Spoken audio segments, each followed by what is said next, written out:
desperately for a place in which to give birth. But no place was willing to receive her because they were all afraid of the rage of Hera.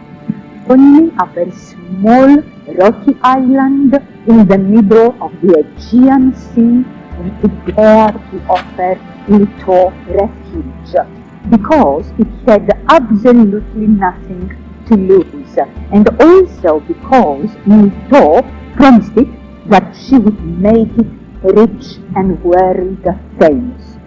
Leto suffered 9 days and nights the labor of childbirth until she finally gave birth, first to Artemis and then to Apollo. When the 2 children of Zeus came to life, the earth smiled and Delos was charged with positive energy forever. That is how the story goes, yes? The total area of Delos, the size of the island, ladies and gentlemen, is only 7 square kilometers, approximately 3.5 square miles. In the 2nd century BC, Delos and the rest of Greece were occupied by the Romans. The Romans declared the island a tax-free port. This fact, along with its favorable geographical location in the middle of the Aegean Sea, resulted in Delos becoming the center of the transit trade in the Mediterranean. In simple words, the greatest commercial center in the world. Sea was over 27,000 people, without taking into consideration those people who spent only a few days in the city, on the island. That is merchants, sailors, pilgrims, and so on. The Greeks and the Italians constituted the majority of the population in the city of Delos. Here lived also people from Egypt, Syria, Arabia, Lebanon, Palestine, from North Africa, from the area of the Black Sea, and from many other places. All those different people had adopted the Greek way of life, spoke and wrote in Greek, absolutely fit to work and to worship their own gods. That was perhaps the first time in history that people from so many different lands coexisted peacefully. Ladies and gentlemen, now we are in the so-called theater quarter. The theater quarter was the oldest and most expensive neighborhood in the city. That's why all those who succeeded in having a house here tried to take maximum advantage of their land, of their property. That's why there is a wide variety in the floor plan of houses, and the streets are very narrow and irregular. In order to reach the theater quarter from the port, we followed the main commercial street that led up to it. As you saw, the main commercial street in this area was narrow and irregular.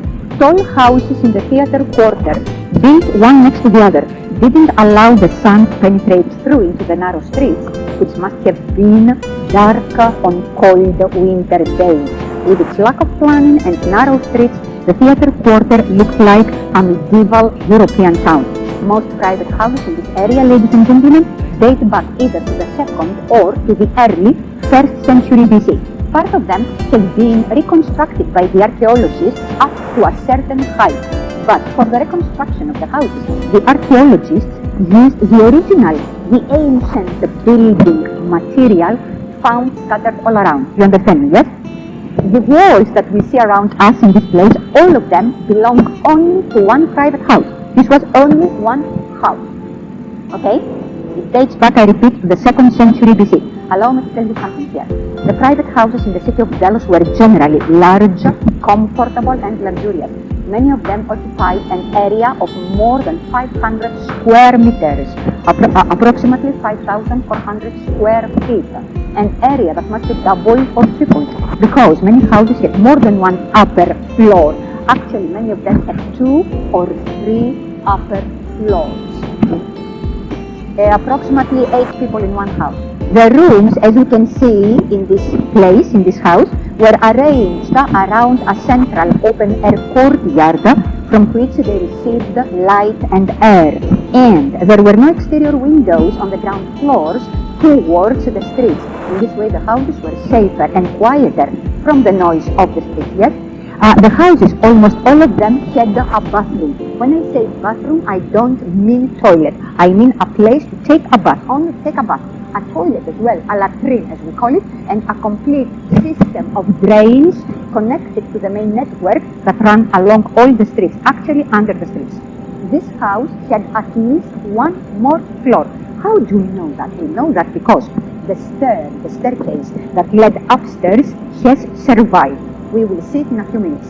Impressive in this house and in many other private houses is the height of the rooms on the ground floors. In this house, on the ground floor. In this house, the rooms on the ground floor were over 6 meters tall, over 20 feet tall.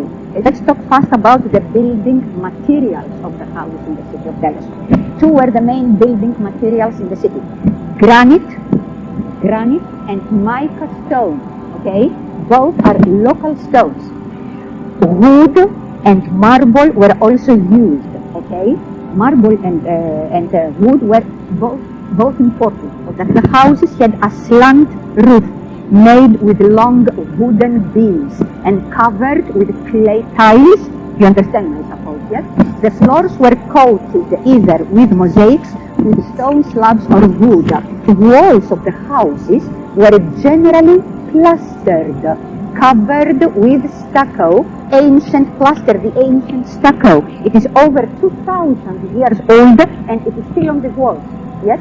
So the walls were plastered, as you can see here, then painted bright colors covered the walls of the houses, and quite often the walls were decorated with relief representations and paintings. Yes? Okay? Yes? In this house, ladies and gentlemen, this was the main room. This was the main room. The official reception room, the room for the male drinking, thank you, for the male drinking parties, for the renowned symposia of the Greeks held by aristocrats and other wealthy people. What was the usual age for marriage in those days? Men at around 30, women at around 15 or 16. The man should be mature enough for marriage to be able to undertake the responsibilities of the family, and the woman very young to give birth to strong, healthy children. Am I having your permission during the cast because they are very hungry? Thank you very much. Now, take a look at this piece of marble here, square piece of marble. And I would like to ask you about its use in ancient times. You can tell me whatever you want, it doesn't matter at all if you are wrong. Let's explain it to you. Yes, exactly. This is an olive oil press. The sap with the olives was placed right here and then pressed with a heavy, very heavy wooden beam. It's difficult to understand, I know. But there is an inscription on the marble, yes, with a name and a date. The name is Yevgin and the date is the 5th of May 1929. So a traveler whose name was Yevgin visited Delos on the 5th of May 1929 and he wanted to leave his name permanently on the holy island of Apollo. That's why he carved it in the marble. Now, ladies and gentlemen, outside the main room, you can see the channel, I will call it channel, that carried rainwater from the roof of the house into the big cistern found under the courtyard. Okay, ladies and gentlemen, I would like to show you the main entrance to the house. That was the main entrance to the house. Please see the expensive marble frame around it. There was a wooden double door in this place, but the door has been closed, yes?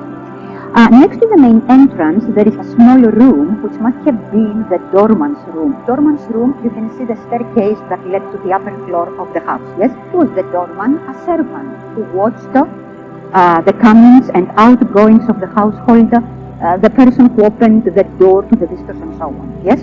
Look at the beautiful mosaic floor that decorates the courtyard. The mosaic floor that you see in the courtyard, ladies and gentlemen, is over 2,000 years old. It is the original.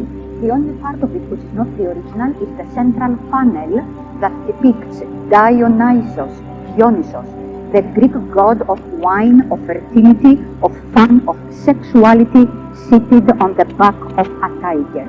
Technically, this is the finest mosaic floor found all over the island. That's why the original, which is much more beautiful and colorful is exhibited, is kept in the Museum of Delos. The mosaic floors were widely used in the city of Delos in ancient Greece general. Don't touch the dry stone walls because there are venomous snakes on the island, vipers, and sometimes small vipers live among the stones. Gentlemen, I would like to tell you that the small individual rooms that can be seen on either side of the street, all along it and in front of the private houses, these small individual rooms, built one next to the other, were shops and workshops. Yes, shops in which servants, and not only of course, would sell the products of their masters. That is wine, olive oil, grain, fish, meat, bread. The shops in this area, all of them, belonged to the owners of the private houses behind them. I would like to show you 3 ancient storage jars. 1, 2, 3. The 2 of them made of clay, the 3rd one is made of marble. I would like to show you the original floor of the shop. This was the original floor of the shop, ladies and gentlemen. What kind of material is that? Clay, terracotta. These are fragments, small pieces from broken clay jars, which means reclaimed waste material in order to make cheap floor of the shops. If you understand that.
Okay, ladies and gentlemen, this is the ancient theater of Delos. As you probably know, the institution of theater was born in ancient Greece, in the city of Athens. When? In the 6th century BC. At the same time, during the same century, more than one theatrical plays were presented, written by different poets. Yes? So, theatrical performances in ancient Greece were actually contests among poets, and prizes were awarded to the winners at the end of the festival. The actors, the singers, and the dancers wore colorful clothes and high-heeled shoes to look taller on the stage. Yes, they also wore face masks, explaining the different characters of the play. Face masks with a big opening around the mouth, which was a kind of microphone, a kind of sound booster, sound amplifier. It made the voice of actors stronger, because women were not allowed to become actresses.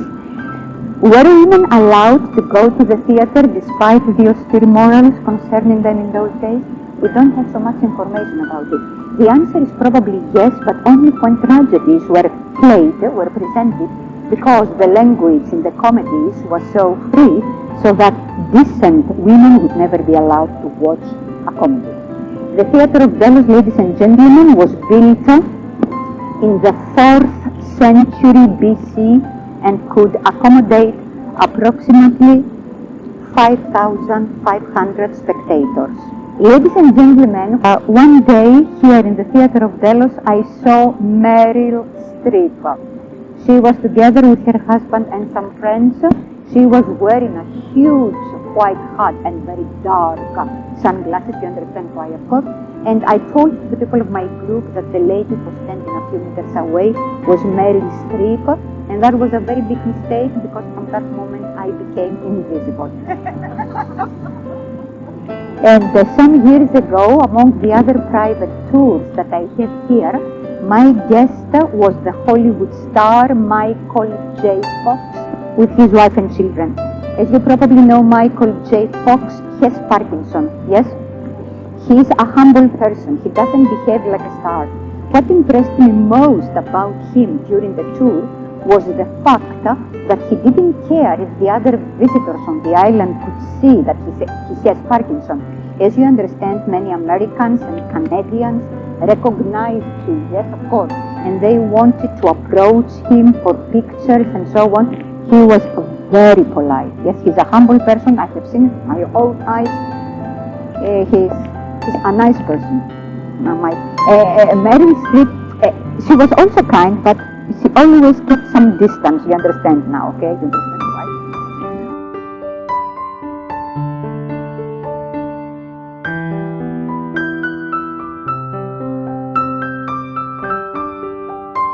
Here on the left side of the street, you can see a marble table here, upon which products were displayed to be sold.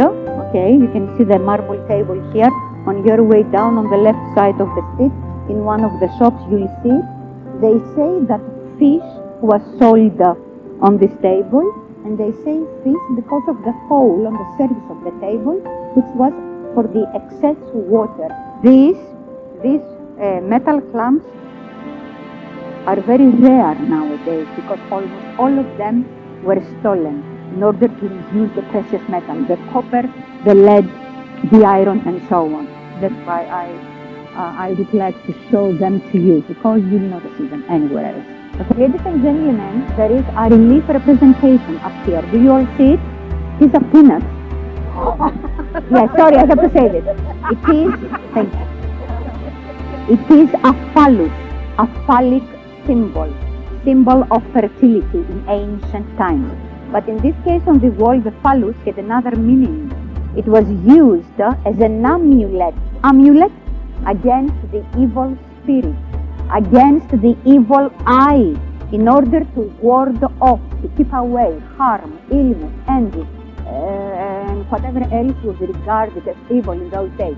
The phallus has by nature the power to produce life, yes?